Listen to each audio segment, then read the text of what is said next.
Les technocrates usent souvent d'un langage qui, s'il possède les vertus de la science, n'en est pas moins, en bien des cas, un masque sur le réel, parfois une méconnaissance pratique des mécanismes économiques. On désire de la sorte masquer aux principaux intéressés la majeure partie des producteurs, les phénomènes qui régissent leur vie sociale. On a créé des philosophies, mais entre elles et la réalité, il y a un rideau de fumée. Le commerce est un tabou qui a dominé la vie politique et la domine encore partiellement, puisqu'un sénateur a éprouvé le besoin d'écrire un petit livre qui brille par son absence de réalisme de la première à la dernière page. En fait, dès qu'une pensée est théorisée, elle sécrète une bureaucratisation et par là même une paralysie totale de sa force motrice. Je suis donc resté dans l'action, dans le mouvement. Il n'est pas pensable qu'on tolère dans l'économie moderne, dans une économie de civilisation, une petite caste qui s'enrichit de l'effort de tous. Ce qui m'étonne, c'est qu'aucun politicien en France, sénateur ou député, n'ait œuvré pour une utilisation rationnelle des produits miniers ou pétroliers. Lors d'une conférence en 1971, je disais l'imminence de la crise. Comme aujourd'hui, j'ajoute que nous y entrons pour plusieurs années. Cette situation économique est d'autant plus grave que nous ne sommes nullement préparés à en subir les conséquences. La pression populaire, le chômage seront de plus en plus importants dans les années à venir. Je crains que les politiciens ne trouvent qu'une issue, faire la guerre. Il est vrai que la paix est plus difficile à construire. Nous sommes obligés de créer à l'intérieur de notre pays une déflation. Toute relance économique à l'intérieur de la nation, qui trouverait sa force momentanée dans l'inflation, ne ferait que gonfler une inflation mondialisée. Elle ruinerait notre économie, nous ne pourrions plus exporter, par là même payer notre énergie et nos minerais. Cette déflation ne peut trouver de sens qu'à travers une revalorisation du salaire nominal des ouvriers, c'est-à-dire pour la même somme d'argent donner davantage à consommer. Mais pour ce faire, il faudra accepter de combattre la spéculation commerciale. Nous sommes dans la communauté européenne et sans un serpent monétaire qui se tienne, tout tombera en quenouille et la débâcle sera prochaine. On ne saurait accepter indéfiniment la dictature d'une caste. Je m'en voudrais de jouer le prophète, mais il est certain que ce que répugne à réaliser un pouvoir démocratique pourrait fort bien trouver sa fin dans une violence incontrôlée, une violence d'autant plus dangereuse qu'elle annoncerait le règne des puissances autoritaires. Il serait révélateur de recenser les quantités de matières premières dilapidées pour donner la mort. Les États érigeaient des systèmes de production pour les détruire par la suite. Le coût de la raréfaction des matières premières devrait nous inciter à plus de prudence. Il est tout aussi judicieux d'affirmer que les contrôles fiscaux ne décèlent que les petits fraudeurs. Les accidents comptables ne peuvent être relevés dans la littérature des importantes firmes traitant avec l'étranger. La grosse fraude est invisible. Elle s'établit aujourd'hui à quelques 10% des factures amplifiées.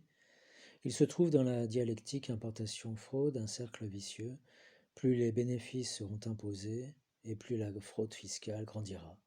Il ne s'agit pas d'exonérer d'impôts les gros bénéfices, mais de freiner, par des solutions ingénieuses, le pourrissement et la tricherie d'une économie. Il convient de dire que les bénéficiaires prioritaires de la crise restent les banques. Durant les 5 dernières années, il n'y a pas un petit magasin qui n'ait été transformé en succursale de banque. Les succursales de banque ont été multipliées par 20 et 30 dans l'ensemble de la France. Depuis 5 ou 6 ans, les bénéfices sont investis dans la pierre.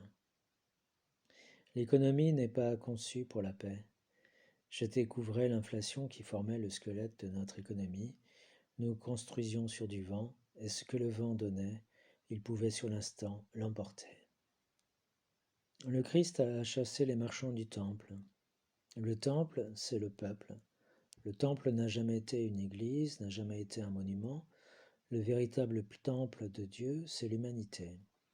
Exploiter ce temple, c'est une injure, c'est accaparer pour soi le bien des autres. Le comble de l'ensemble est que cette spoliation permanente se fait dans la justice. Il n'y aura pas d'ordre social durable désormais si l'on ne s'attaque à cette véritable maladie, virus du monde moderne. Le pouvoir politique est incompétent pour lutter contre les sociétés multinationales. En dehors du Parti communiste, qui a mené à diverses reprises une campagne d'information dans ce domaine, les autres groupes politiques ne prennent pas en charge, sur ce point précis, la défense des citoyens. Lorsqu'il ne s'agit pas de complicité envers les trusts, l'inertie du pouvoir politique s'explique par le peu d'informations qu'il possède sur la pratique réelle des grandes firmes. Pompidou a marqué de son appréhension petite bourgeoise du monde la mentalité des responsables du pays. Conduire les affaires au jour le jour, c'est en définitive éliminer l'avenir, ne jamais dépasser les problèmes qui se posent. La France méritait-elle un Pompidou? Aura-t-elle encore à sa tête d'autres Pompidou? Ce n'est pas à souhaiter. Rappelons-nous le mot de Pierre Mendès France. Jamais depuis le Second Empire, on n'a connu pareille association entre l'argent et la politique. Jamais les fonds de l'État, par le biais de la politique, n'ont à ce point contribué à l'essor d'un capitalisme boursier.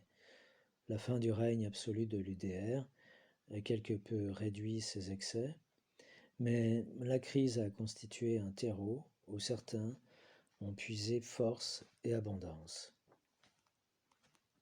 Il existe des thèses américaines selon lesquelles il vaudrait mieux donner 2000 à 3000 francs par mois à X personnes placées au chômage plutôt que d'avoir une pression sociale dans l'enceinte de l'entreprise.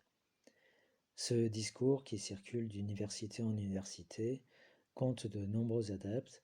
Je donne cette référence pour tenter d'éveiller le jugement de certains syndicalistes dont la démarche apparente à celle des chefs d'entreprise. Le syndicalisme limite son action. Il réclame principalement des majorations de salaire. Ces augmentations ne troublent pas la stratégie patronale. Le secteur agroalimentaire, en se mécanisant, a d'abord engendré des postes d'OS. Le patronat pense maintenant à les supprimer. Ces mobiles ne sont pas humanitaires, mais recoupent une logique impitoyable, exclure au maximum les ouvriers, ils gênent après avoir servi. Nous sommes entrés dans une phase de dépolitisation générale. Quand bien même le nombre de votants augmenterait, les gens ont essentiellement des réactions épidermiques. Ils manifestent globalement leur mécontentement devant le chômage, le coût de la vie. C'est le fait avant tout d'un système qui a voulu la même boîte à pensée pour tous. Les différences ont été gommées, les têtes sont toutes passées par le même moule. Nous ne pouvons que réagir ou cesser totalement de penser. Où cette crise aboutira-t-elle? Il fallait nommer le pire, tentons à présent d'imaginer le meilleur. Le paysan refuse de quitter cette terre parce qu'elle fait partie de lui-même. Il s'identifie à elle. Un simple bosquet ou une vaste plaine, un petit bois ou un champ immense qu'il connaît, qu'il aime, voilà ce qui lui est nécessaire pour vivre. Ainsi des Corses, des Bretons, des Occitans, qui tiennent si fort à leur pays et défendent si ardemment son originalité, même quand on ne possède qu'un tout petit bout de terre, on y trouve une patrie irremplaçable. Les corporations ont remplacé l'être humain. Les menées répressives ont remplacé l'action. Prenons par exemple le syndicat du livre ou celui des dockers. Pour travailler dans ces deux secteurs, il faut obligatoirement passer par le syndicat. Un homme libre ici ne pénètre pas. La CGT en fait use et abuse de ses prérogatives, puis viendra nous parler de liberté. Georges Séguier en tête. Je pourrais citer une foule d'exemples, cet autre. Les fédérations agricoles réclament pour leurs adhérents la possibilité de cumuler des emplois Elle souhaite qu'un fermier puisse être tout à la fois transporteur, commerçant et bien sûr producteur. D'ailleurs, pourquoi pas? Étrange alors de refuser ce droit aux ouvriers, ces mêmes fédérations entrent en guerre si d'autres exercent le moindre cumul. La France est plongée en plein Moyen Âge. Le pouvoir est partagé entre quantité de seigneurs régionaux et locaux. La féodalité a trouvé dans cet étouffoir national le terrain de sa réincarnation. Le pouvoir politique se coalisait avec le pouvoir économique, dont il a d'ailleurs adopté les méthodes et les mœurs. Il n'a plus été un rempart contre les abus. Non, il les a lui-même engendrés. Le pouvoir politique en tant que caste a voulu tirer la couverture à lui. Il a fini par former un cercle fermé, un club difficile d'accès. Je me souviens que le général de Gaulle, passant dans un couloir de l'Élysée, dit en s'adressant à un collaborateur: Qui sont tous ces gens qui attendent? Ils viennent, lui répondit-on, pour une décoration, une faveur, une subvention, c'est selon. Et de Gaulle de répondre: Donnez-leur et débarrassez-moi. Cette anecdote, à mon avis, situe parfaitement le personnage. Elle montre que de Gaulle n'était pas un homme politique au sens où nous entendons ces mots. C'était avant tout un historien porté lui-même par l'histoire, à laquelle il a fini par s'identifier. De Gaulle était un homme qui faisait confiance aux autres. C'est pourquoi il fut trahi, pour s'être trop peu méfié de la mesquinerie, du mercantilisme des politiciens. Là, évidemment, n'était pas sa mesure.